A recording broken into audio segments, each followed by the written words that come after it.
divendres pedagògics. Aquest és l'últim que tenim programat de moment. No sabem què passarà a partir d'ara.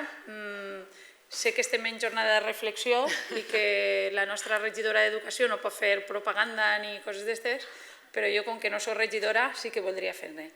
Que un grup de persones del poble tinga l'oportunitat de que un grup polític o una persona en concret recolze totes les propostes que li fan és molt d'agrair, Rosa. Jo no sé què passarà en les eleccions, però jo t'agrairé fins que me morga el que ens hagis donat l'oportunitat a tot el grup de friquis de l'educació de poder portar a terme tot el que hem volgut portar a terme, sense ninguna trava i sempre facilitant-nos tot. Moltes gràcies. Parle per mi i per tot el meu grup, estic seguríssima. I això.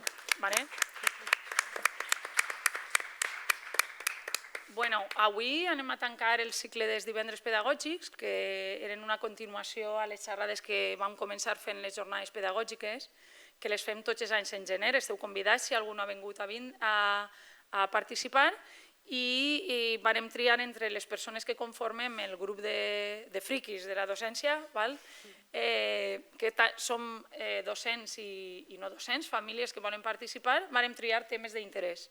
I un d'ells va ser la infància. Nosaltres hem intentat abarcar diferents etapes de la vida.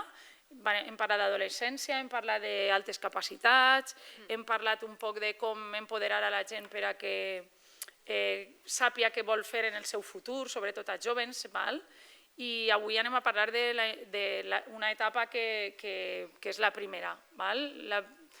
L'etapa que seria com per a sembrar les llavors per a tindre en un futur xiquets i xiquetes sans a tots els nivells.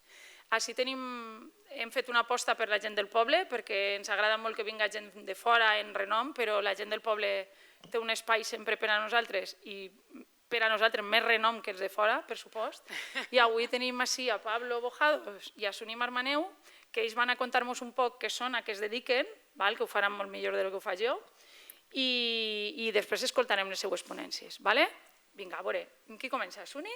Sí, començo jo. Bona tarda a tots, benvinguts i benvingudes. Se m'escolta bé? Sí.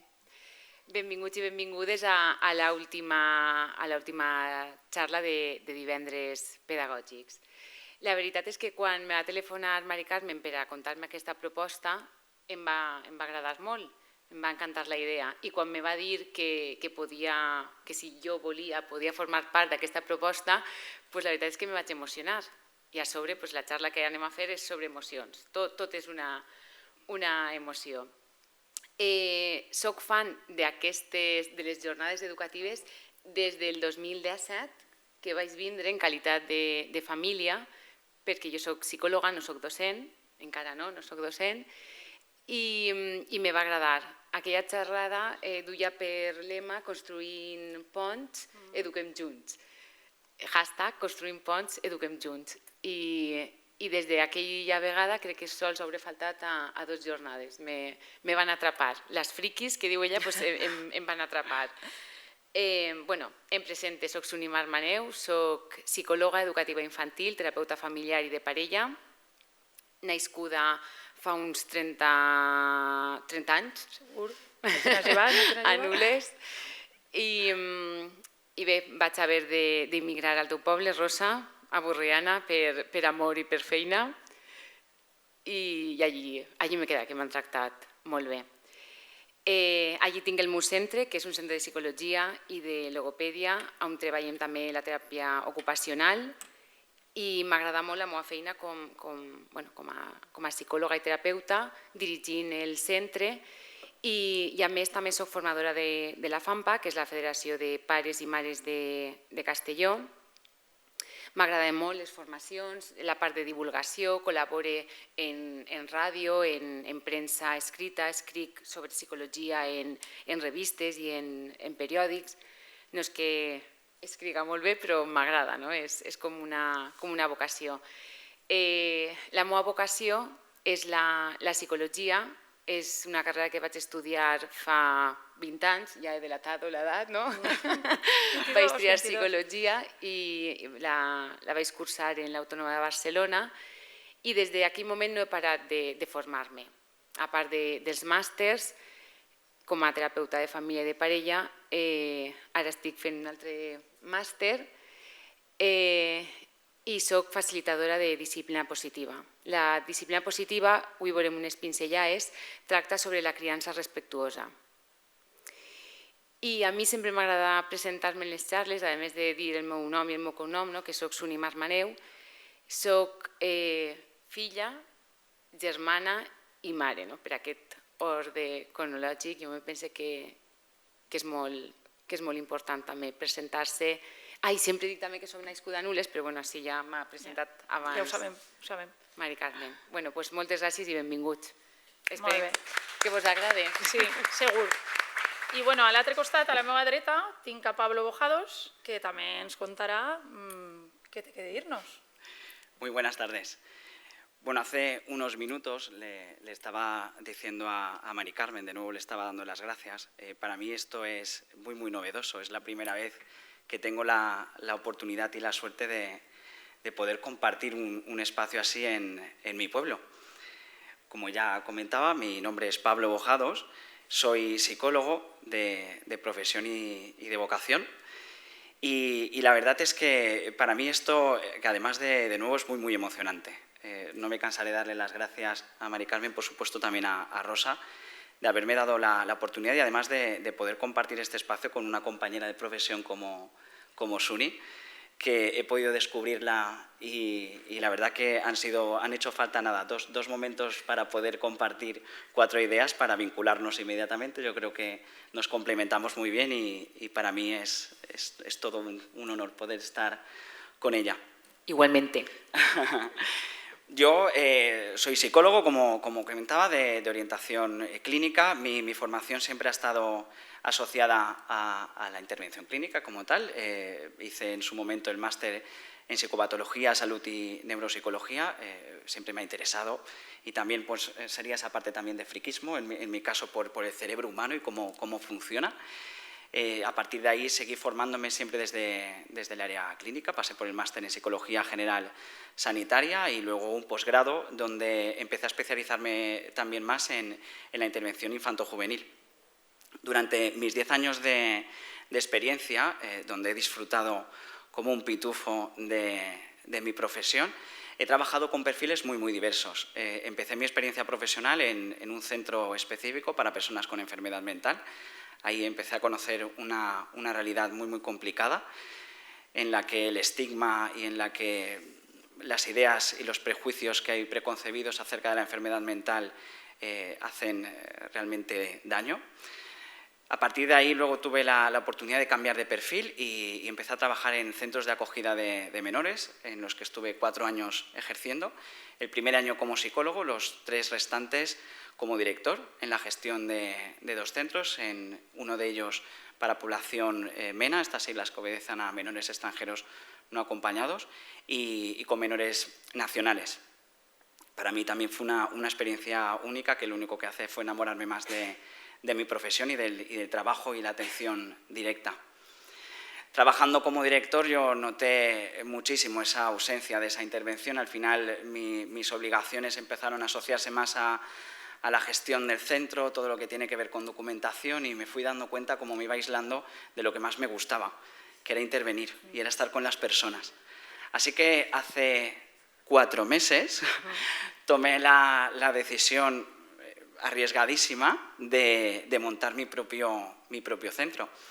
Y como no, lo he abierto aquí en mi pueblo. Muy bien. 4 meses que tiene de vida, y en él hago servicios de intervención psicológica, tanto para población adulta, a nivel individualizado, de parejas o intervención con las familias, como también con población, por supuesto, infanto-juvenil. Estas intervenciones las hago tanto a nivel de intervención individual, como comentaba, pero también en cuanto a cursos psicoeducativos. Ya no hablamos solo de trabajar desde la patología, sino también de poder prevenirla. También recientemente me aficioné a un mundo que para mí era totalmente desconocido, pero me apetecía hacer, que era escribir libros. Así que hace un año se publicó mi primer libro, un libro infantil, que luego hablaré un poco de él y me haré un poquito de promoción, propaganda. un poquito Claro, tan apenas. claro que sí. Y en ellos pues hablo de los miedos en la infancia, de la importancia de poder normalizar esta idea de que al final las emociones, y esto lo hablaremos mi compañera y yo, son un elemento fundamental, y sobre todo en la infancia, porque va a ser algo que nos permita el poder interaccionar con nuestro entorno de una manera saludable y adaptativa. Y este soy un poco yo. Muchísimas gracias. Pues bueno, muy bien, Pablo.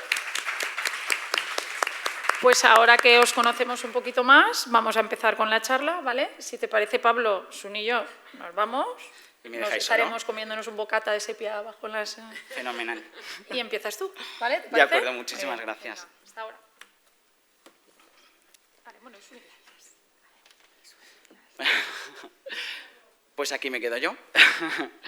Bueno, la idea para esta ponencia es, que tenemos tanto mi compañera Suni como yo, es la de poder sensibilizaros con la idea de la importancia del cuidado y de la estimulación de la inteligencia emocional, sobre todo en la infancia. Todo lo que trabajemos en cuanto a este ejercicio de estimulación de la inteligencia emocional en edades tempranas va a generar unas bases muy importantes para que estos niños y estas niñas puedan explorar su ambiente de una manera, como decía antes, mucho más adaptativa, mucho más funcional. Y es que al final las emociones tienen un papel muy relevante, es un papel informador, luego veremos más adelante cómo funciona. Y es muy relevante que desde casa y los adultos que rodeamos a estos niños y les acompañamos en ese proceso tan interesante educativo, podamos normalizar la idea de hablar y de comunicar las emociones. La inteligencia emocional es un concepto que no sé si estaréis las profes y los profes de acuerdo conmigo, que cada vez ha ido adquiriendo mucho más protagonismo, mucha más relevancia. Y es que hasta hace no muy poco hablar de inteligencia era hablar de rendimiento académico. Con el tiempo, por suerte, esto se ha ido rectificando y al final hablar de inteligencia es hablar de capacidad adaptativa. De ahí surge esta idea de las inteligencias múltiples, de entre las que se incluye la inteligencia emocional. Es tal su relevancia que autores tan reconocidos como Daniel Goleman, quizás a partir de ahora lo llamaremos Daniel, nos dice lo siguiente, con vuestro permiso os lo leo. Dice, hoy en día podemos afirmar sin duda alguna que la investigación científica ha demostrado que la autoconciencia, la confianza en uno mismo, la empatía y la gestión más adecuada de las emociones e impulsos perturbadores no solo mejoran la conducta del niño, sino que también inciden muy positivamente en su rendimiento académico. Estaremos de acuerdo que al final la inteligencia emocional, más allá de esa popularización que se va cogiendo gradualmente, y qué bien que lo esté haciendo, tiene un papel muy importante en la crianza. Sin embargo, nos encontramos con esta realidad. Cada vez, desgraciadamente, nos estamos habituando mucho más al acoso escolar. Ahora ya no es tan relevante hablar de datos porque, desgraciadamente, estamos encontrando que en nuestros coles tenemos casos, los estamos viviendo, ya bien porque tenemos conocidos o porque nuestros propios hijos e hijas están sufriendo del acoso escolar. Un acoso que llamamos escolar, pero todos sabemos que no termina en las aulas, que esto se alarga y esto sale fuera, en los parques, en la calle. Y vemos cómo esto está ocurriendo. La violencia hacia los docentes. Leí hace un poquito un artículo mientras preparaba las transparencias que me pareció muy interesante, donde se hablaba de esta violencia como de una violencia silenciada. Cada vez los docentes, y quizás podéis darme feedback, algunos de los que estáis aquí, sufren más este hostigamiento, que muchas veces no solo es con el alumno, que pensar en intentar recordarle alguna norma básica de convivencia o de poder comunicarse de manera adecuada en clase ya es todo un reto. Mucho más si le pedimos que deje su teléfono móvil y al final tenemos que solicitarle que nos lo entregue, por ejemplo. Sino es que además también pueden llegar a sufrir los docentes esta violencia por parte de los padres.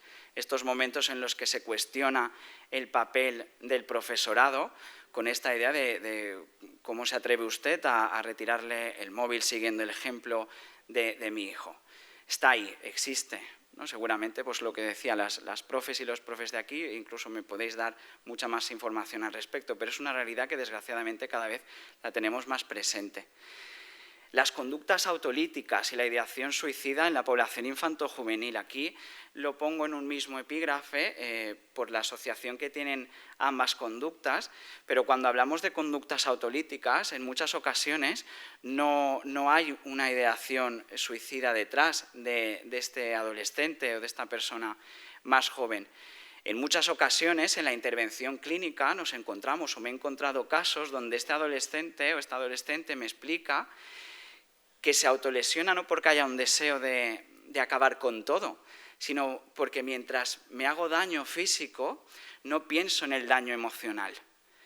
Aquí tenemos un déficit claro de lo que estábamos hablando de esta inteligencia emocional tan popular y que ahora mismo se intenta hacer ese ejercicio. Sin embargo, esto está aquí. Encender la tele, ver las noticias y de repente ver que un niño o una niña de temprana edad se ha tirado por un balcón, que es algo totalmente escandaloso, de repente está ahí y aparece. La violencia filioparental, también un tipo de violencia que está siendo desgraciadamente cada vez más evidente. Ya no hablamos de los contextos de violencia que se puedan dar en el hogar y que los perpetradores sean los progenitores. De repente ya establecer normativa en el hogar ya está siendo también un motivo de conflicto grave, donde de repente ese niño o niña empieza a levantar la mano o empieza a levantar el tono de voz. Empezamos a ver este tipo de agresiones, que no hace falta de hablar de agresiones físicas, de contacto, sino también las agresiones verbales. El ciberacoso, cómo las nuevas tecnologías se están convirtiendo en una herramienta llena de mensajes de odio, de agresiones verbales continuas. Yo tengo redes sociales, seguramente todos los que estáis aquí las conocéis, no sé si tenéis un perfil, por ejemplo, en Twitter. A mí me da miedo escribir en Twitter, porque empiezas a leer comentarios y es horroroso cuando enfocas una opinión, gente que pueda estar en contra de ella, lo que puede llegar a decirte por no estar de acuerdo contigo. Y puede ser una opinión sobre cualquier cosa, ¿eh? No hablaremos de un tema concreto como podría ser política o orientación sexual o que podría ser temas religiosos. Cualquier cosa que podamos opinar es motivo para recibir mensajes de odio detrás. Trastornos de ansiedad en la infancia y en la adolescencia, la propia depresión infantil. Esto hace unos años era impensable, que nos pudiéramos encontrar en consulta niñas que están padeciendo ansiedad, que están teniendo problemas de estrés, o que lo que estábamos hablando de emoción, y luego veremos un poco las diferencias entre emoción y estado de ánimo, pero que de repente una emoción de tristeza se está convirtiendo en un estado de ánimo, llamamos los psicólogos hipotímico, una tristeza patológica, donde los niños están empezando a generar una depresión mayor. Y esto es un poco lo que está ocurriendo, por lo menos los psicólogos en la parte clínica empezamos a detectar, y estoy convencido que otros profesionales que acompañáis y hacéis ese gran trabajo, como sois los docentes en ese ejercicio educativo, también empezáis a ver y sois testigos de ello. ¿Qué está ocurriendo? Esta pregunta me la hago yo también. Quiero decir que al final, evidentemente, cada caso es diferente y tiene que ser tratado con la individualidad que merece.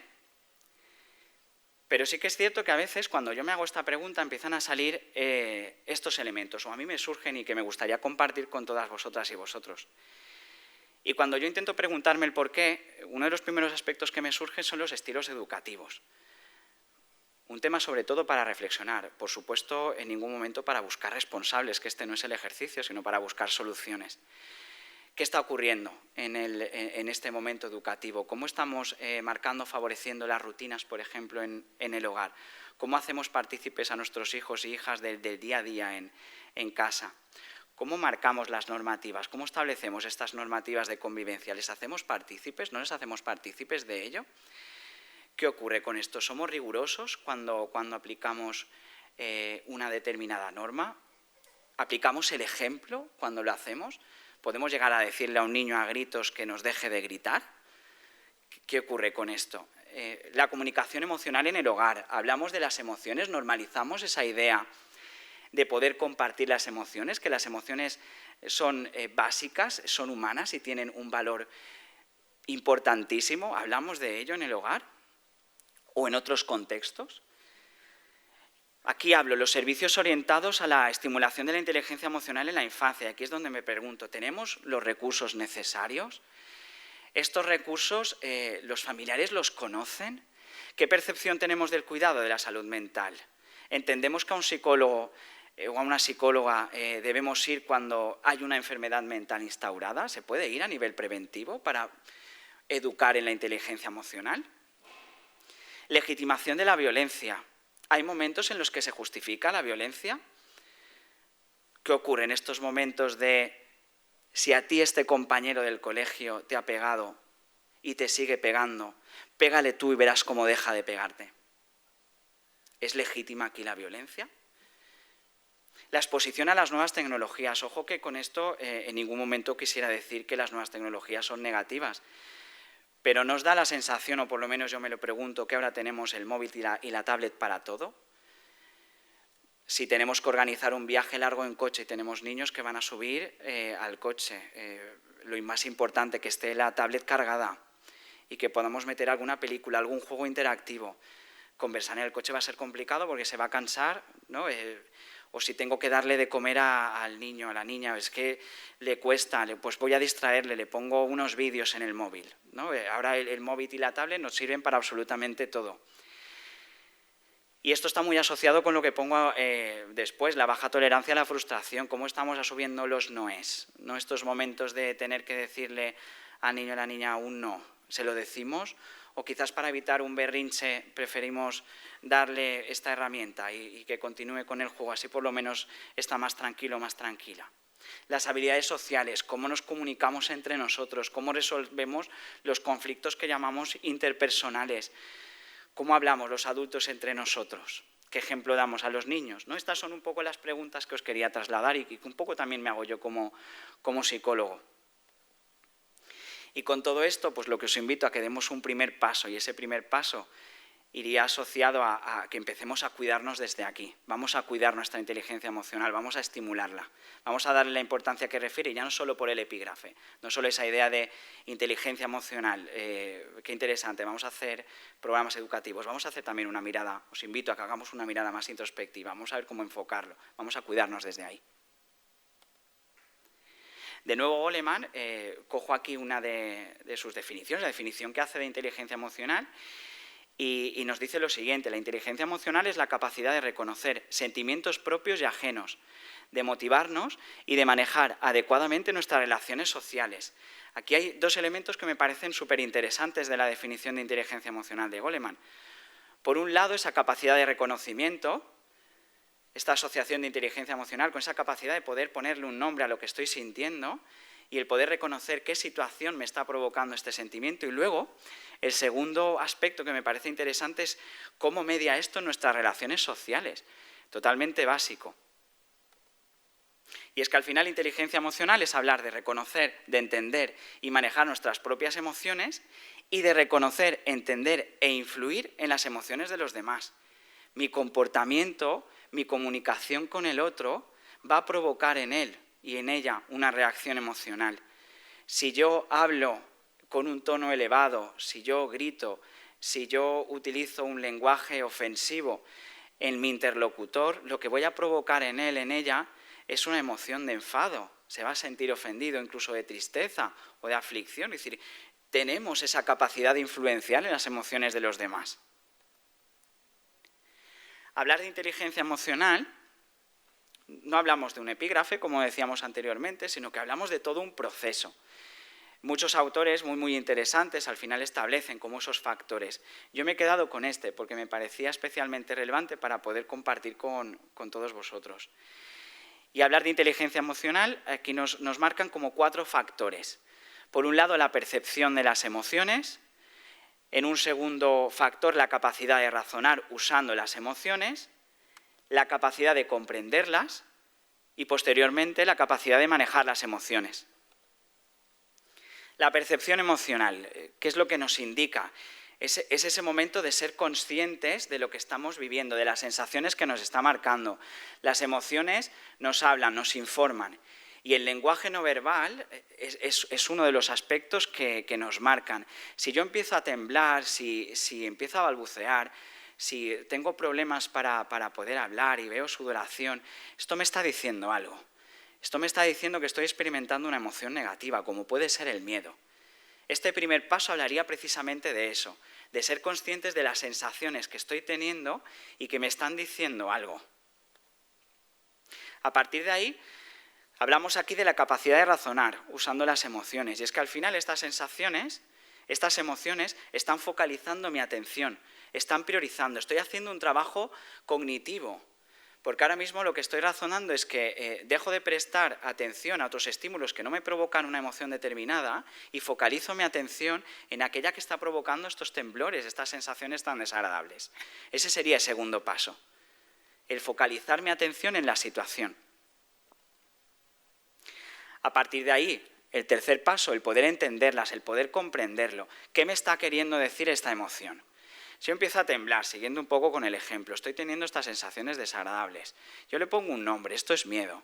Y estoy focalizando la atención. ¿Dónde estoy haciendo? Donde hay una situación que me lo está provocando. Ahora es el momento de comprenderlo.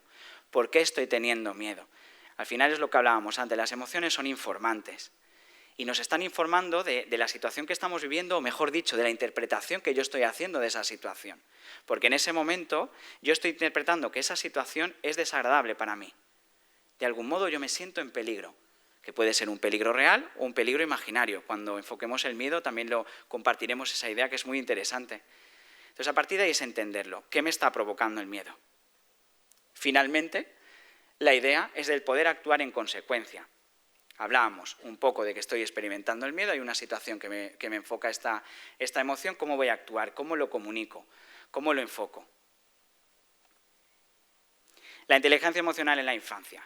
Como estábamos hablando ahora cuando hablábamos de todo este proceso, es sumamente relevante. ¿Por qué? Porque la infancia es una etapa de aprendizaje, es una etapa de exploración, es una etapa de descubrimiento, donde todo nuestro ambiente es novedoso. Por tanto, las emociones le van a ayudar muchísimo, ya nos ayudan a los adultos, todavía más cuando hablamos de la infancia, a reconocer lo que ocurre. Esto es agradable, esto es desagradable, esto me está provocando miedo porque quizás me genera incertidumbre. Es decir, esta idea de que al final las emociones son informantes y por tanto en la infancia adquieren una especial relevancia. La infancia, un momento de desarrollo, que hablamos aquí global. Muchas veces entendemos el crecimiento con aspectos como más superficiales, ¿no? Vemos crecer a nuestro hijo, a nuestra hija, vemos cómo empieza a hablar y vemos y asumimos, oye, que se está desarrollando, fenomenal. Pero es que no solo nos desarrollamos desde ahí, su cerebro es inmaduro y ese cerebro también se está desarrollando. Aquí hay un intervalo de edad, marco aquí entre los 7 y 12 años, donde esa evolución, ese desarrollo cerebral, lo que lleva al lado es una evolución en su capacidad cognitiva y emocional que empieza a asemejarse mucho más al de una persona adulta. ¿Dónde hago quizás más relevancia? En estos 3 puntos. Ese niño, esa niña, a partir de los 7 años, empieza a tener en cuenta otros puntos de vista. Ya no es esa idea tan egocéntrica de esto es mío o lo que más me importa son mis necesidades primarias, donde yo entiendo que el mundo gira un poco alrededor de mí. Ya empieza a tener en cuenta otro tipo de alternativas. Es capaz de comprender, ya establecemos asociaciones de conducta y consecuencia. Este momento que además sabemos que los niños, que las niñas aprenden mucho a través del ensayo y error, ¿no? Yo pruebo a hacer esto, obtengo una consecuencia, a partir de esta edad empezamos a hacer esas asociaciones. También importante, en este momento es cuando empieza a cobrar especial importancia el mundo social. Ya veíamos que empieza a hacer una mirada como mucho más al exterior, ya empezamos a tener mucho más gusto por el juego en grupo, por el intentar encajar o ver cómo puedo jugar con otros. Ya no es un ejercicio interno, ya empieza a salir fuera. Y aquí entran las emociones. Cuando me presenté con este momento de trabajar y ver cómo enfocar las emociones, me pareció interesante hacer esta diferenciación. Porque a veces me ha ocurrido, por lo menos en la clínica privada, que suele haber mucha confusión en lo que entendemos por emoción y luego lo que es más un estado anímico. Las emociones, dice aquí, son movimientos afectivos muy intensos, de presentación brusca y de corta duración. Las emociones surgen de manera inmediata ante pues, lo que hablábamos, una situación o la interpretación que yo hago de esa situación. Por tanto, tiene un papel totalmente adaptativo, hablábamos antes, de ese papel informante. Por ejemplo, cuando estábamos hablando del miedo, por poner otro ejemplo, la tristeza. Yo ante la pérdida, una pérdida importante para mí, no solo puedo hablar del fallecimiento de un familiar, por ejemplo, sino cualquier cosa que sea relevante para mí y lo pierda, la emoción que me va a surgir de manera inmediata es la tristeza. La tristeza es totalmente adaptativa, porque me está permitiendo regular y aceptar esta realidad. Luego hablamos del estado de ánimo. El estado de ánimo, dice, son disposiciones afectivas de instauración lenta, de variable intensidad y más estables y persistentes en el tiempo. Surgen de manera lenta y hablamos aquí de una disposición. Es algo un poco más a medio o largo plazo. Siguiendo con el ejemplo de la tristeza, imaginémonos que esta tristeza no la elaboramos, continúa ahí, es un proceso de duelo estancado, no comunicamos y a partir de ahí empieza un proceso en el que empiezo a estar triste más días. Esto ya no es una respuesta transitoria, esto ya es algo más estable. Aquí podríamos estar hablando de un estado de ánimo hipotímico, lo que hablamos de la tristeza patológica, y aquí ya hablamos de un problema. Ya no es tan adaptativo, ya no es un momento que me permite responder a la situación, a la interpretación que estoy haciendo de la situación. Sintetizando con el idea de las emociones. La emoción al final es un proceso adaptativo, es un proceso importante. Son informantes y hay que cuidar mucho esa idea de que desde la infancia puedan reconocerlos, puedan identificarlos y lo más importante, que los puedan normalizar. Otorga valor a los sucesos, me permite darle un significado a mi ambiente.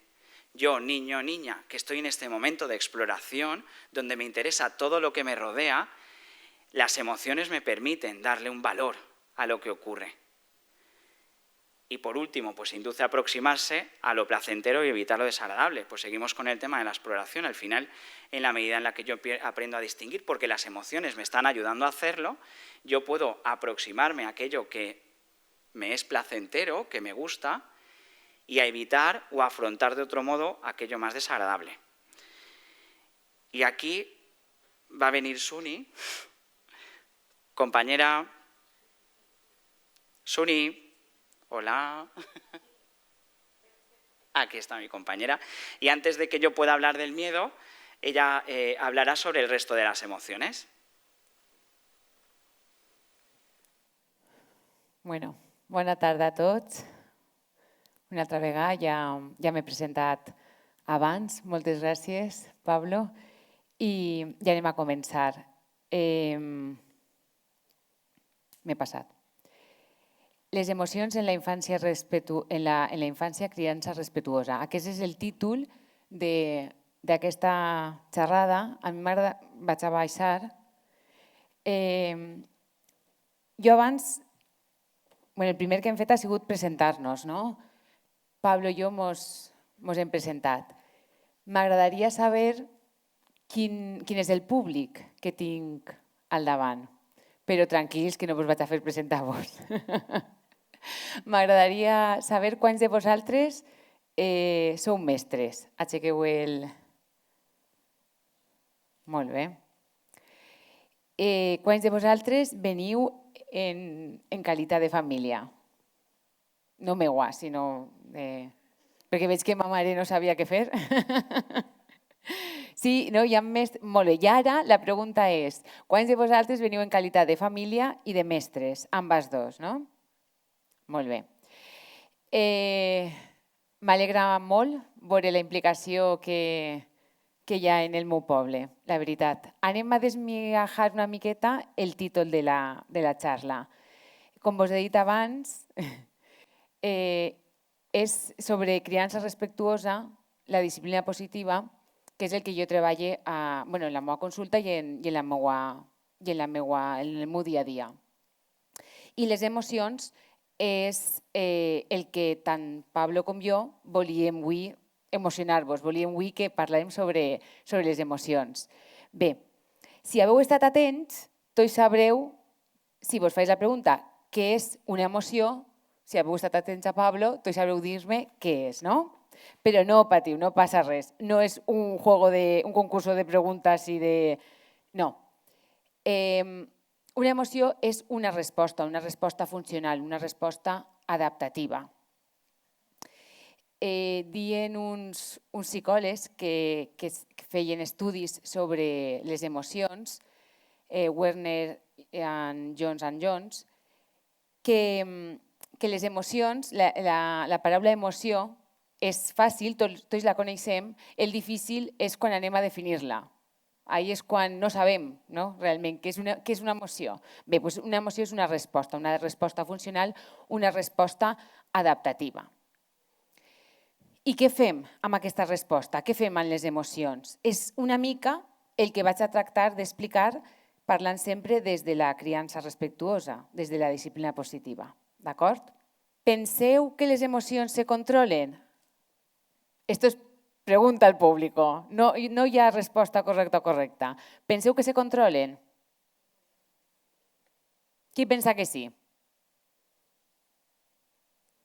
Que se controlan. Qui pensa que no? Vale. Depende de la situación. Molt bé. ¿Le puedes dar al play? No controles mi forma de vestir porque es total. A todo el mundo gusto. No controles mi forma de pensar porque es total. Y a todos les encanta. No controles mis vestidos. No controles mis sentidos. No controles mis vestidos. No controles mis sentidos.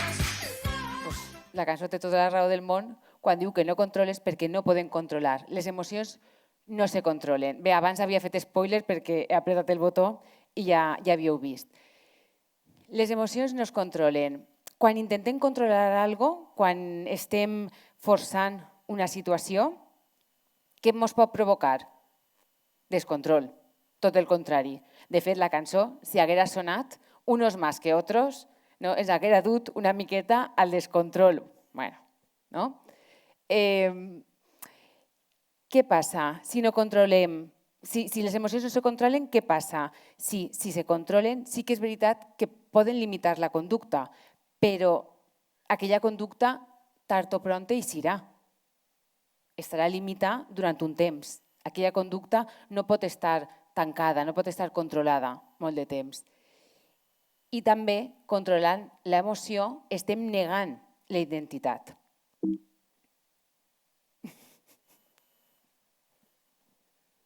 Bueno, disculpeu. Vale. Que no n'hi ha internet.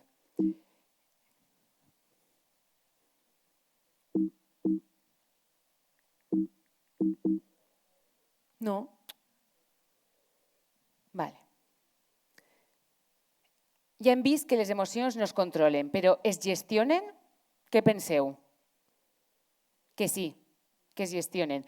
Sabeu què significa gestionar? Gestionar és desplaçar. Quan fem gestions, per exemple, quan anem al banc, fem gestions, no? Traiem els diners, ens gastem, o anem i ingressem diners. Això són fer gestions, això és gestionar els diners. Els duem d'un lloc cap a un altre, els desplacem. Penseu que les emocions se desplacen? Les emocions se poden gestionar? No, les emocions no es poden gestionar. Per què? Perquè estem en el mateix que abans, no? Que les apartem, les posem cap a una altra banda. I què fem amb les emocions? Què és el que devem de fer? Doncs devem de fer pedagogia. Des de les escoles, des de la nostra casa, hem de fer pedagogia amb les emocions. Hem de conèixer les emocions. Hem de posar-los nom. Hem d'identificar-les. Si jo no sé què és estar trist, com vaig a manejar una emoció? Com vaig a saber què és una emoció?